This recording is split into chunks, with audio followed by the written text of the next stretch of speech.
51장. 주님께서 이렇게 말씀하신다. 이제 내가 바빌론과 렙카마의 주민들을 향하여 파괴하는 바람을 일으킨다. 내가 바빌론에 키질하는 자들을 보내어 그를 키질하고 그 땅을 말끔히 비우리라. 과연 재앙의 날에 그들이 사방에서 바빌론을 공격하리라. 바빌론의 활잡이가 시위를 당기지 못하게 하고 갑옷을 입고 일어서지 못하게 하여라. 바빌론의 젊은이들을 불쌍히 여기지 말고 그 군대를 모두 없애버려라. 그들은 칼데아 땅에서 칼에 맞아 쓰러지고 그 거리에서 중상을 입으리라. 이스라엘과 유다 땅이 비록 이스라엘의 거룩하신 분을 거스른 죄로 가득 차 있다 하더라도 그들이 만군의 주 자신들의 하느님께 소방맞은 것은 아니다. 너희는 바빌론 한복판에서 도망쳐 저마다 제 목숨을 구하여라. 바빌론의 죄 때문에 함께 죽지 마라. 지금은 주님께서 복수하시는 때, 그분께서 바빌론의 행실을 되갚으시리라. 바빌론은 주님의 손에 들린 금잔, 온 세상을 취하게 하였다. 민족들이 거기 담긴 포도주를 마셨기에 미쳐버렸다. 바빌론이 갑자기 쓰러지고 무너졌다. 그를 두고 통곡하여라. 그의 상처에 유황을 발라보아라. 어쩌다 나을지도 모른다. 우리가 바빌론을 낫게 하려 했으나 낫지 않았다. 그러니 그를 버리고 저마다 제 고향으로 돌아가자. 그에 대한 심판이 하늘까지 이르고 구름까지 닿았다. 주님께서 우리의 구원을 드러내셨으니 어서와 시온에서 주 우리 하느님의 위협을 선포하자. 화살촉을 갈고 방패를 잡아라. 주님께서는 바빌론을 파괴할 계획을 세우셨기에 메디아 임금들의 마음을 깨우셨다. 이것이 정녕 주님의 복수, 당신 성전을 위한 복수다. 바빌론 성벽을 향해 깃발을 세우고 경비를 튼튼히 하여라. 보초를 세우고 매복을 준비시켜라. 주님께서는 바빌론 주민들을 두고 말씀하신 바를 그대로 계획하시고 함께 실행하신다. 큰 물가에 살며 보화를 많이 가진 자야, 너의 종말이 다가오고 네가 잘려나갈 때가 되었다. 만군의 주님께서 당신 자신을 두고 맹세하셨다. 내가 정녕 네 땅을 메뚜기 떼처럼 많은 군인들로 채우리라. 그러면 그들이 너를 이기고 승리의 함성을 지르리라. 찬가. 그분께서는 당신 능력으로 땅을 만드시고 당신 지혜로 세상을 세우셨으며 당신 예지로 하늘을 펼쳐 놓으셨다. 그분께서 소리를 내시자 하늘의 물이 요동친다. 그분께서는 땅끝에서 안개가 피어오르게 하신다. 비가 내리도록 번개를 만드시고 당신의 곳간에서 바람을 꺼내신다. 사람은 누구나 어리석고 지식이 모자란다. 대장장이는 누구나 우상 탓에 수치를 당한다.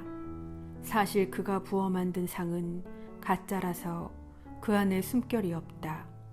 그것들은 헛것이요 조롱거리니 그들이 벌을 받을 때에 그것들도 사라지리라. 야곱의 몫은 이런 것들과는 다르다. 그분은 만물을 지으신 분이시고 이스라엘은 그분께서 상속재산으로 삼으신 족속이기 때문이다. 그 이름 만군의 주님이시다.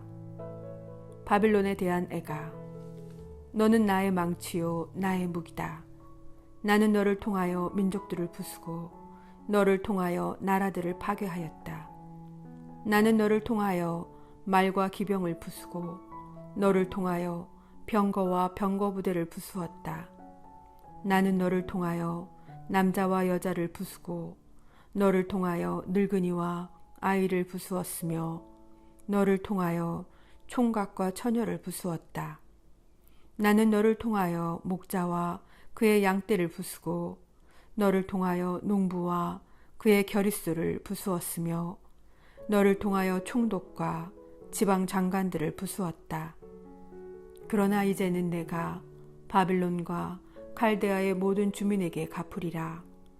그것은 너희가 지켜보는 가운데 그들이 시온에서 저지른 온갖 악에 대한 복수다. 주님의 말씀이다. 온 세상을 무너뜨리는 파괴자 사나 내가 너에게 맞서리라. 주님의 말씀이다. 내 팔을 네 위에 펼쳐 너를 바위에서 굴러내리고 너를 불에 탄 산으로 만들리라. 사람들이 너에게서 모퉁이 돌 하나 주춧돌 하나 얻지 못하리니 네가 영원히 폐허가 될 것이기 때문이다. 주님의 말씀이다. 그 땅에 깃발을 세우고 민족들 가운데에서 나팔을 불어라. 바빌론을 칠 민족들을 동원하고 그를 칠 왕국들 곧 아라락과 민니와 아스크나즈를 불러들여라. 그를 칠 사령관을 임명하고 날개를 곤두세운 메뚜기 떼 같은 군마를 몰고 와라. 그를 칠 민족들을 동원하고 메디아 임금들과 그 총독들과 지방 장관들 또 그들이 지배하는 모든 속국을 동원하여라. 땅이 흔들리고 뒤틀리니 바빌론을 치려는 주님의 계획이 이루어졌기 때문이다. 그 계획이란 바빌론 땅을 인적 없는 폐허로 만드는 것이다. 바빌론 용사들이 전투를 포기하고 요새에 들어앉았다. 그들은 기력을 잃고 여자처럼 되어버렸으며 바빌론 집들은 불타고 성문의 빗장들도 부서졌다. 한 보발꾼이 다른 보발꾼을 만나 이어 달리고 한 전령이 다른 전령을 만나 바빌론 임금에게 그의 도성이 끝에서 끝까지 점령되었다고 보고한다. 나루터들이 점거되고 갈대밭이 불에 탔으며 전사들은 겁에 질렸다. 만군의 주 이스라엘의 하느님께서 이렇게 말씀하신다. 딸 바빌론이 타작마당처럼 짓밟힐 때가 온다. 이제 곧 바빌론의 수확때가 닥친다. 이스라엘, 바빌론 임금 네부카드네자르가 나를 잡아먹고 나를 무너뜨렸다. 그는 나를 빈 그릇으로 만들었다. 그가 용처럼 나를 삼켜 나를 진미로 삼아 자기 배를 채우더니 다시 뱉어냈다. 시온 주민들이 이렇게 호소하리라. 내가 당한 폭행과 파괴를 바빌론에게 대갚아 주소서. 예루살렘이 이렇게 호소하리라. 내가 흘린 피를 칼데아 주민들에게 대갚아 주소서. 그러므로 주님께서 이렇게 말씀하신다. 이제 내가 너의 송사를 들어주어 너의 원수를 갚아주리라. 내가 바빌론의 바다를 말리고 그 샘을 말려버리리라. 바빌론은 폐허 더미가 되고 승냥이의 소굴이 되리라. 그곳은 인적 없는 곳이 되고 놀람거리와 놀림감이 되리라. 바빌론, 그들은 모두 사자들처럼 우르렁대고 새끼 사자들처럼 울부짖으리라. 그들이 더위에 지쳤을 때 내가 술상을 차려 그들이 기절할 때까지 취하게 하리라.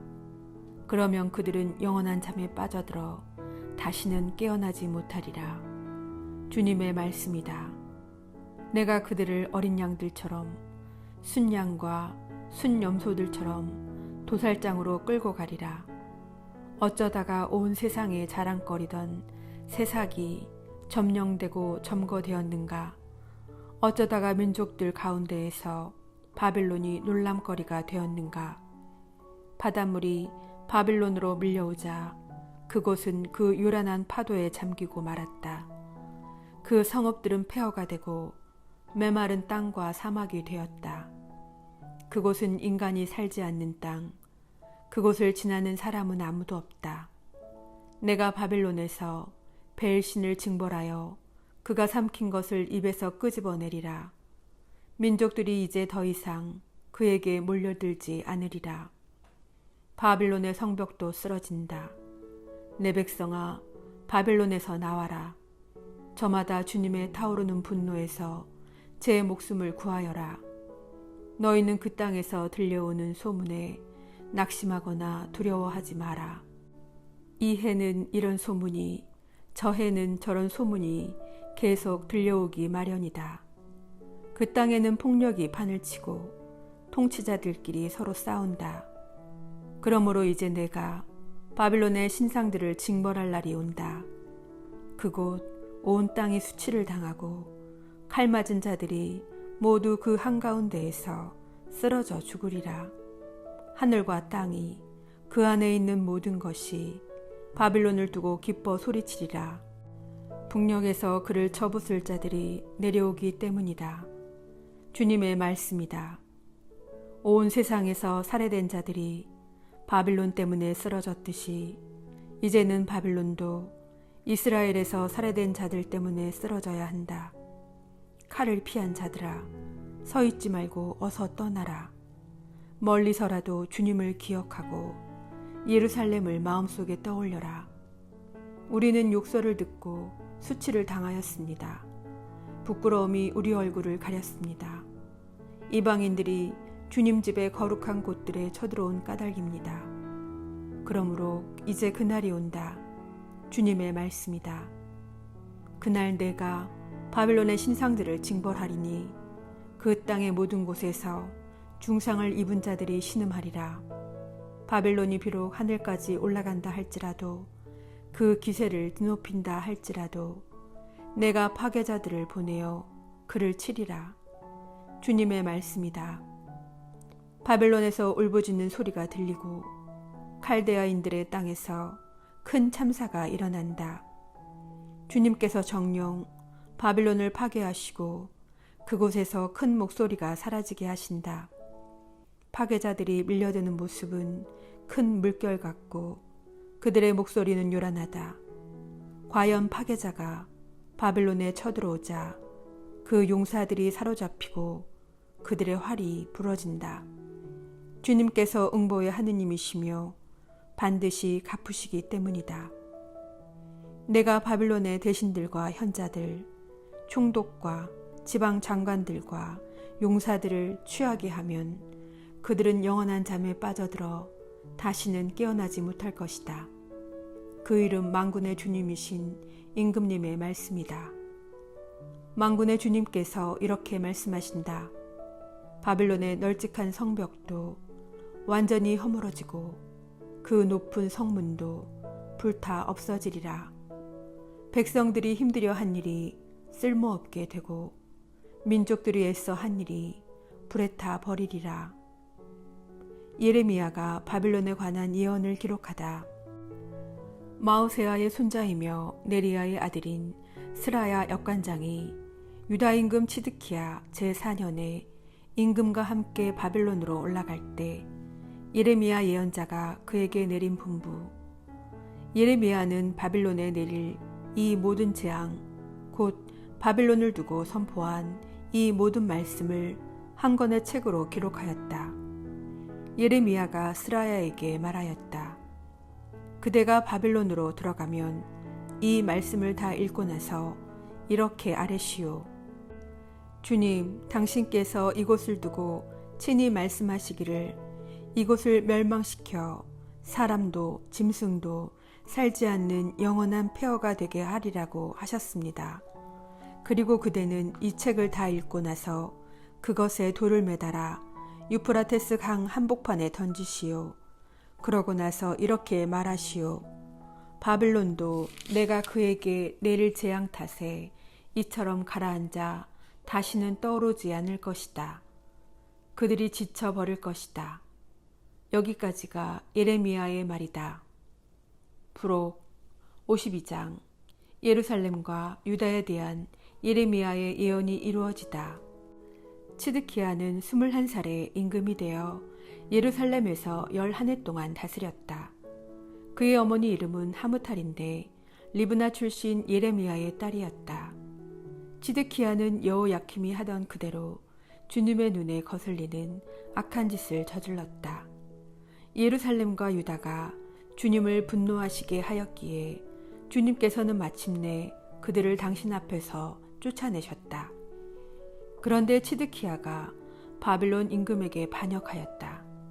그래서 바빌론 임금 네부카드네자르는 치드키야 통치 제9년 열째 달 초 열흘날에 전군을 이끌고 예루살렘에 왔다.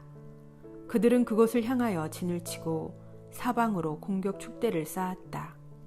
이렇게 도성은 치드키야 임금 제11년까지 포위당하였다. 넷째 달 초 아흐렛날 도성의 굶주림이 심해지고 나라 백성에게 양식이 떨어졌다. 드디어 성벽이 뚫렸다. 그러자 군사들이 모두 달아났다. 칼데아인들이 도성을 둘러싸고 있는데도 밤을 틈타서 임금의 정원 곁에 있는 두 성벽 사이 대문을 나가 아라바 쪽으로 갔다. 칼데아인들의 군대가 임금을 뒤쫓아 예리코의 들판에서 치드키야를 따라잡자 그의 모든 군대는 그를 버리고 흩어졌다.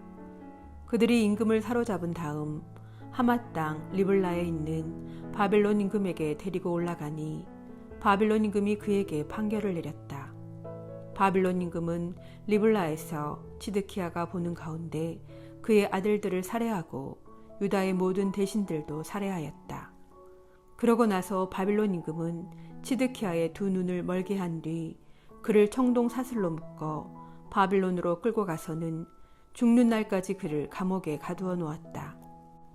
다섯째 달 초열흘날 바벨론 임금 네부카드네자르 제19년에 바벨론 임금을 면전에서 섬기던 느부자르아단 친위 대장이 예루살렘에 들어왔다.